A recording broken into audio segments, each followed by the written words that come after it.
नमस्ते रे। एक और इम्पोर्टेंट टॉपिक जो हम लेके आए हैं, बहुत कॉमन नहीं है बट फिर भी हमें इसके बारे में पता होना चाहिए और हमारे मरीजों को इसकी जानकारी होनी चाहिए, जिसे हम कहते हैं रीनल आर्टरी स्टेनोसिस। इसका मतलब होता है जो आपकी किडनियों को जो आर्टरी यानी हार्ट से निकलने वाली नस जो ब्लड सप्लाई करती है उसमें स्टेनोसिस हो जाती है, मीनिंग वो छोटी हो जाती है। ये बीमारी दोनों किडनी को भी प्रॉब्लम कर सकती है, किसी एक किडनी को भी प्रॉब्लम कर सकती है। तो इसमें बहुत ही फेमस हमारी एक थ्योरी होती है जिसे हम गोल्ड ब्लड हाइपोथेसिस कहते हैं, वो आती है। ये बहुत टेक्निकल हो जाएगा तो इसके बारे में आप गूगल रिसर्च करके पढ़ सकते हैं, बट समझने की बात यह है कि ये बीमारी बहुत तरीके से आपको परेशान कर सकती है और इसके सिम्टम्स इनिशियली होते हैं कई बार कि आपको फ्लैश पल्मोनरी एडिमा यानी एकदम से सांस फूलने जैसे सिम्टम, ओवरनाइट बीपी बहुत ज्यादा तेज होना, पैरों में सूजन आना, क्रिएटिन बहुत तेजी से बढ़ जाता है इसमें और कई बार डायलिसिस तक की जरूरत पड़ती है। तो ये बीमारी के बारे में जानना भी बहुत जरूरी है। तो किस तरह के लोग इन बीमारियों से, इस बीमारी से ग्रसित हो सकते हैं? तो दो कैटेगरी होती है इसमें, एक होता है यंग एज में और एक होता है आपका 50-60 की एज में। जो 50-60 की एज वाला है वो आमतौर पे डायबिटीज के पेशेंट में या जो हाइपर कोलेस्ट्रॉल होता है जिनका, उनकी या एज रिलेटेड एथेरोस्क्लेरोसिस के पेशेंट में देखने को मिलता है। दूसरा, यंग पेशेंट्स में डिसीजेस होती हैं कुछ जो आपकी वेसल्स को डैमेज करती हैं, तो उनमें ये देखने को मिलता है। तो यदि आपको इस तरह के लक्षण है कि आपका बीपी दवाइयों की 2-3 दवाइयां खा रहे हैं उसके बाद भी कंट्रोल नहीं हो रहा है, आपको बार बार सांस फूलने की प्रॉब्लम हो जाती है, भर्ती की जरूरत पड़ती है, क्रिएटिन बहुत तेजी से बढ़ता है, तो आपको ये बीमारी हो सकती है। एक और सिचुएशन होती है जिसमें बीपी के लिए कुछ दवाई दी जाती है जिसे हम एस इनहिबिटर और ARB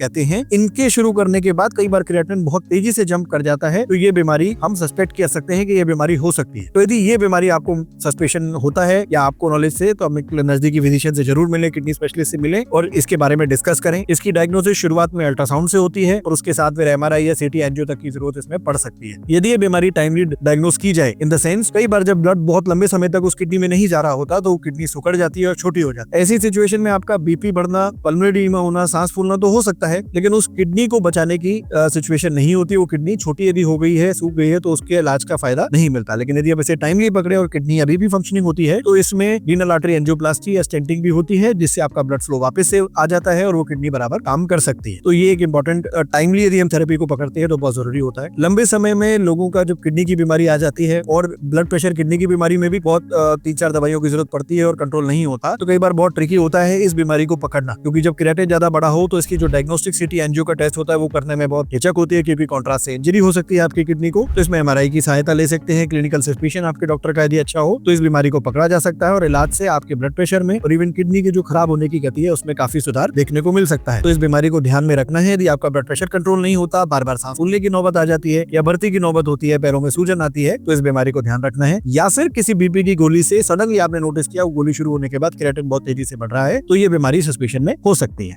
थैंक यू।